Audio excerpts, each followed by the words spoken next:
ደስ ይበለን።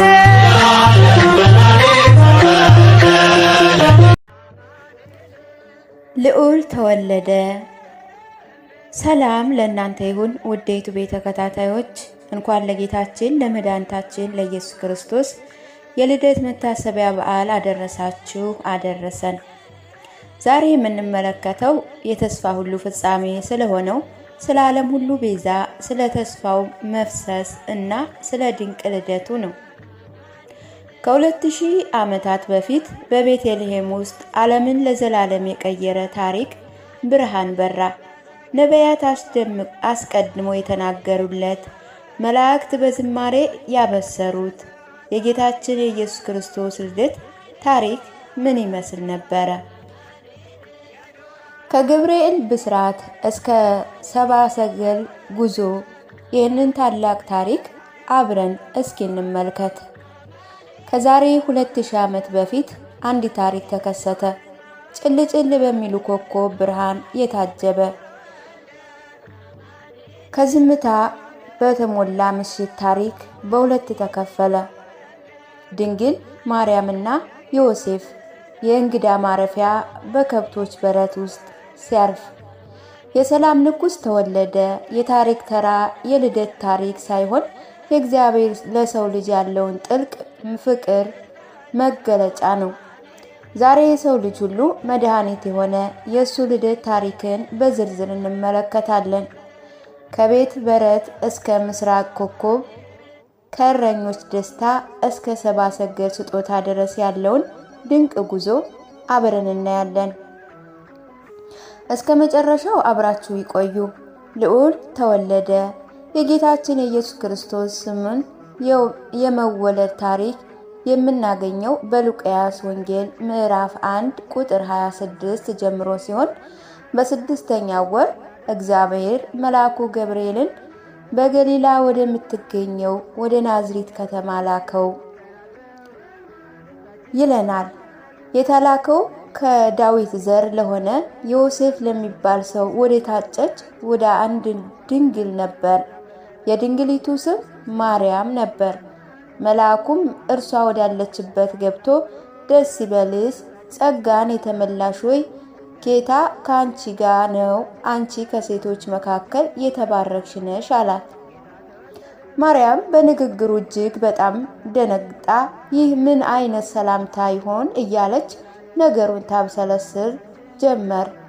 መልአኩም እንዲህ አላት፣ ማርያም ሆይ በእግዚአብሔር ዘንድ ሞገስ አግኝተሻልና አትፍሪ። እነሆ ትጸንሻለሽ፣ ወንድ ልጅም ትወልጃለሽ፣ ስሙንም ኢየሱስ ትይዋለሽ። እርሱ ታላቅ ይሆናል፣ የልዑል ልጅ ይባላል። ጌታ አምላክ የአባቱን የዳዊትን ዙፋን ይሰጠዋል፣ በያዕቆብ ቤት ላይ ለዘላለም ይነግሣል፣ ለመንግስቱ ፍጻሜ የለውም። ማርያም መልአኩን እኔ ወንድ ስለማላቅ ይሄ እንዴት ሊሆን ይችላል አለችው። መልአኩ መልሶ እንዲህ አላት፣ መንፈስ ቅዱስ በአንቺ ላይ ያድርብሻል፣ የልዑል ኃይል ይጸልይሻል። ስለዚህ የሚወለደው ቅዱስ ሕፃን የእግዚአብሔር ልጅ ይባላል። እነሆ ዘመድሽ ኤልሳቤጥ በስተርጅናዋ ወንድ ልጅ ጸንሳለች። መካን የተባለችው 6 ወሯን ይዛለች፣ ለእግዚአብሔር የሚሳነው ነገር የለምና። ማርያምም እነሆ እኔ የጌታ ባሪያ ነኝ፣ እንደ ቃል ይሆንልኝ አለች። ከዚያ መልአኩ ተለይቷት ሄደ። የተስፋ ሁሉ ፍጻሜ የሆነው የጌታችን የኢየሱስ ክርስቶስ የመወለድ ታሪክ ከሉቃስ ምዕራፍ 2 ላይ ጀምሮ እንዲህ እናገኛለን። በዛን ዘመን የዓለም ሁሉ ሕዝብ እንዲቆጠርና እንዲመዘገብ ከአውግስጦስ ቄሳር ትእዛዝ ወጣ ይለናል። ይህም ቄሳር የሶርያ ገዥ በነበረበት ጊዜ የተደረገ የመጀመሪያ የሕዝብ ቆጠራ ነበር። ስለዚህ እያንዳንዱ ሰው ለመመዝገብ ወደ ራሱ ከተማ ሄደ። ዮሴፍ ከዳዊት ቤትና ወገን ስለነበር በገሊላ አውራጃ ከምትገኘው ከናዝሬት ከተማ ተነስቶ የዳዊት ከተማ ወደ ሆነችው ቤተልሔም ወደምትባል ከተማ ወደ ይሁዳ ወጣ። ወደዛም ለመመዝገብ የተጓዘው የመውለጃዋ ጊዜ ከተቃረበ ከእጮኛው ከማርያም ጋር ነበር። በዛም እንዳሉ የምትወልድበት ጊዜ ደረሰ። የበኩር ልጇ የሆነውን ወንድ ልጅ ወለደች። በጨርቅም ጠቀልላ በእንግዶች ማረፊያ ቦታ ስላልተገኘ በግርግም ማስተኛችው። በዚህ ክፍል ላይ እጅግ የሚገርመው ነገር እናገኛለን።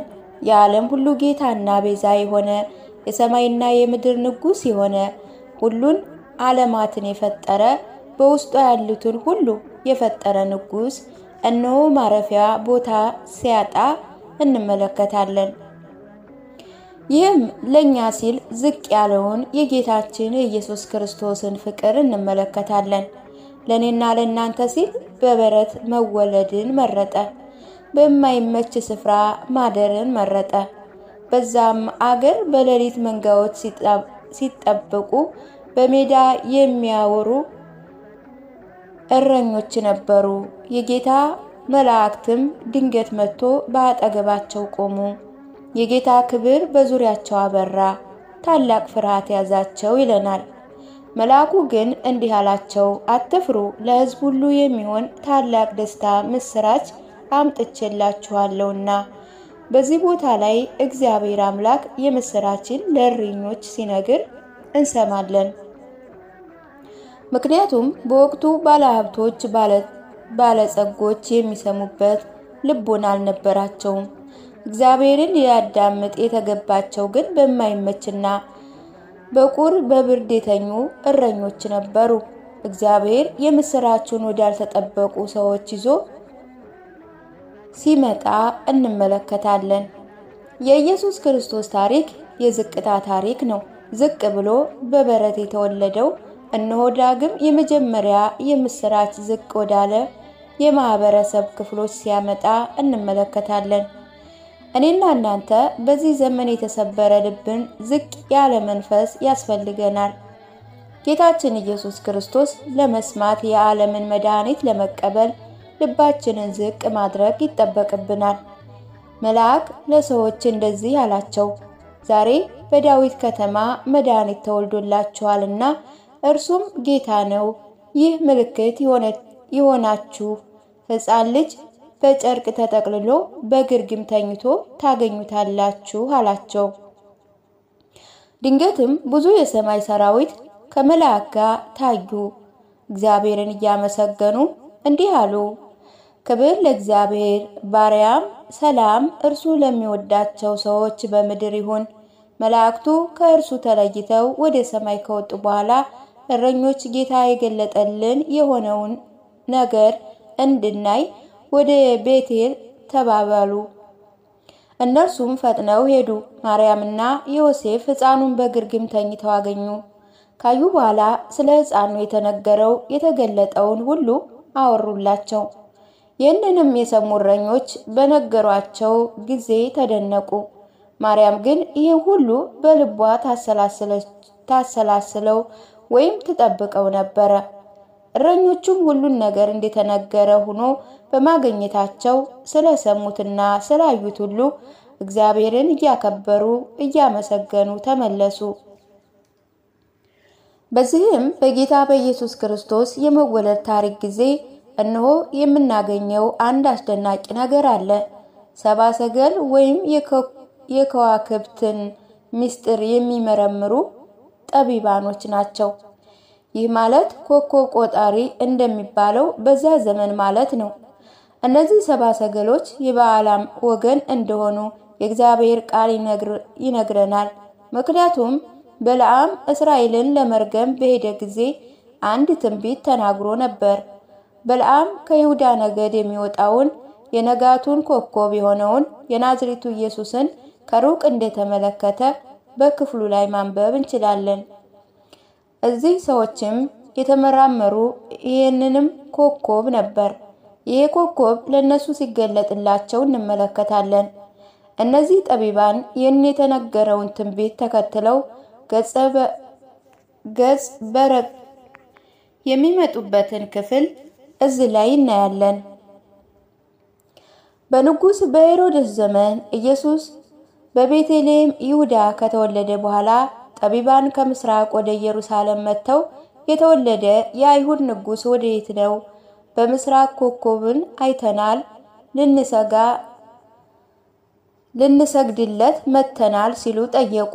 ንጉሥ ሄሮድስም ይህን በሰማ ጊዜ ታወቀ ይለናል። እንዲህም ማለቱ ኢየሩሳሌም አብራ አወቀች። እርሱም የካህናቱ አለቆችና የአይሁድ ሃይማኖት መምህራን በሙሉ ተሰብስበው ክርስቶስ እንደሚወለድ ጠየቋቸው።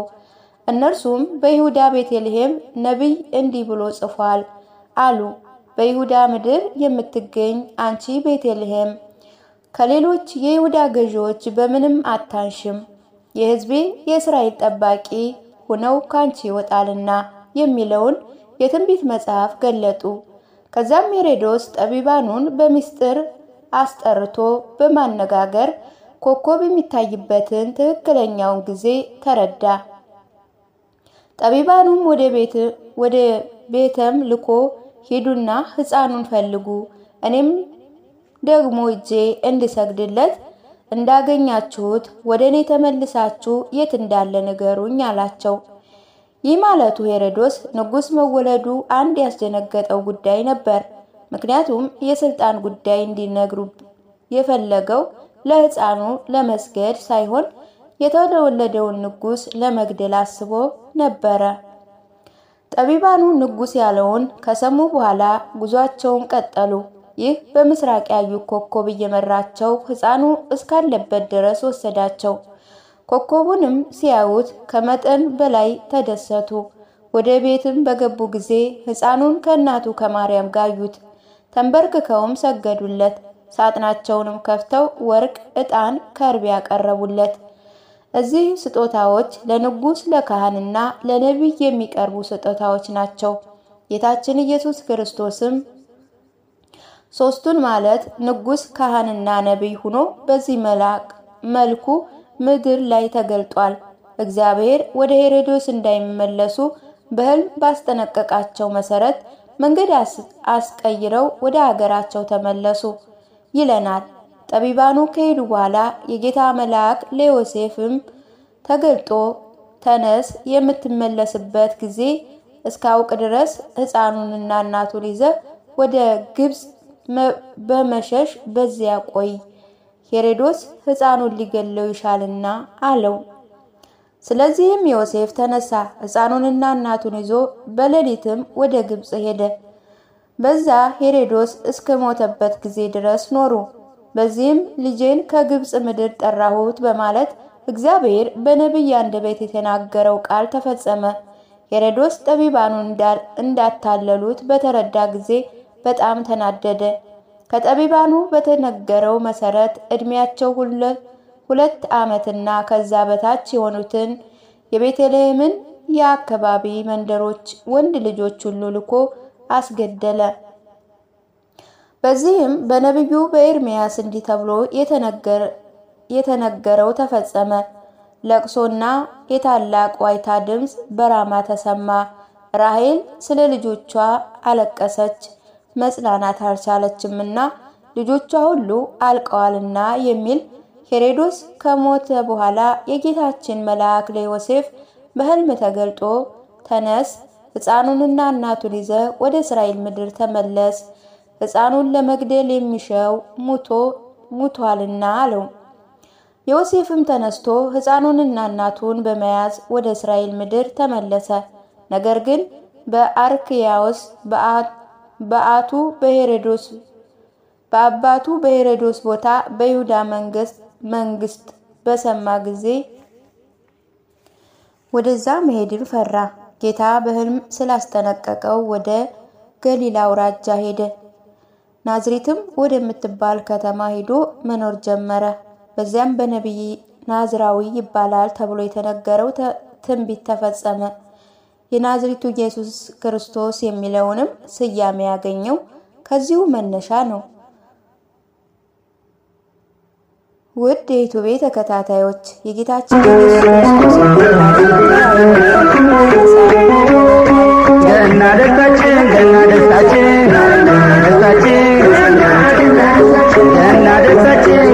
ደስታችን